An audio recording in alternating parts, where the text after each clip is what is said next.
Welcome to the second episode of The Masked Reader. Remember, you're going to listen to the book and decide whether you like it or not. This week's contestant is the dog. Wave to the students of Rose Pioneer, dog. Dog will be reading The Lion Inside by Rachel Bright. Enjoy.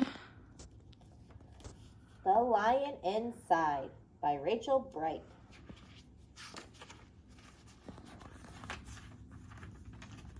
In a dry, dusty place where the sand sparkled gold stood a mighty flat rock, all craggy and old.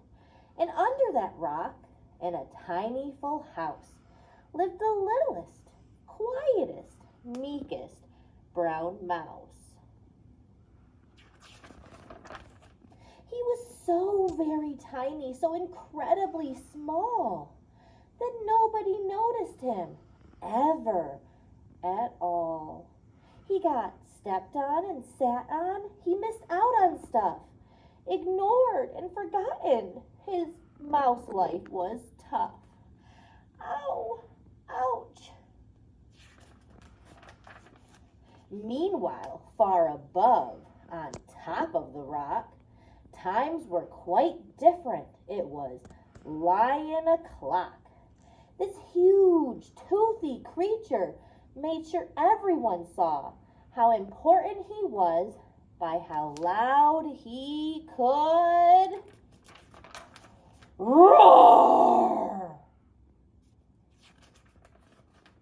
He was head of the pack. He was shouty and proud. He loved flexing his biceps and wowing the crowd. Yes, all were impressed by this mighty king cat. If only, thought Mouse, I could be more like that. Then late one dark night in his tiny mouse bed, the cleverest thought popped into his head. He leapt up in the darkness and held up a paw. I've got it, he said. What I need is a roar. I mean, what if this mouse with the weeniest squeak were a little more grrr and a little less meek?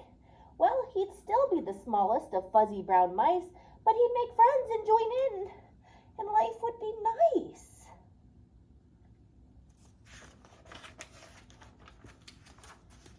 Yes, thought the mouse, I must find out how. I will learn how to roar, and I will learn it now. It wouldn't be easy. There was only one beast who could teach him this thing, but might make him a feast. It was time to be strong, take a chance.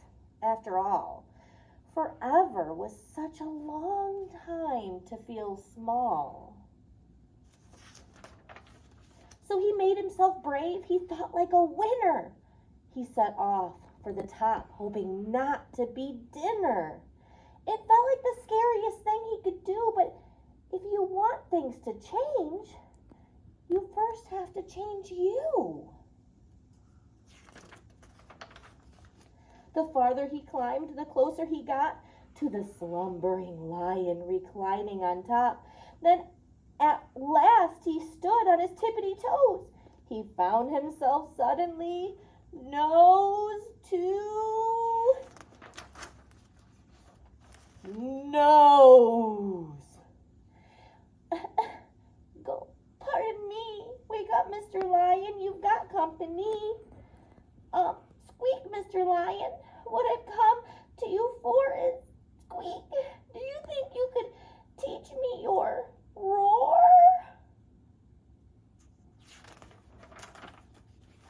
A silence befell that twinkling plain. The lion opened his eyes and he puffed out his mane. Time went so slowly it felt like a week. Then he opened his mouth and he let out an eek. The lion curled up in a terrified ball. He didn't like this. No, not one bit at all. Don't hurt me, he whimpered. Oh, try to be nice.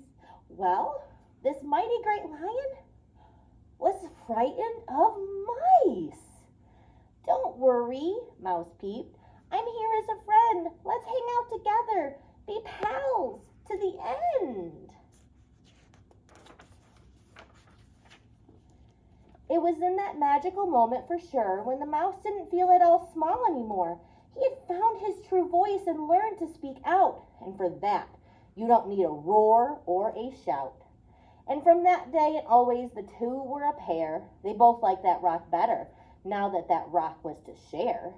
The mouse, well, still little, felt big in his head. And Lion, he still roared, but with laughter instead. Ha ha ha ha ha ha ha ha. Yes, that day they both learned that no matter your size, we all have a mouse and a lion inside. Thank you, dog. Remember, you need to decide if you liked that book. Did you like it better than Edward the Emu from last week? And also, do you know who this week's masked reader is? It's quite the mystery. See you next week for The Masked Reader.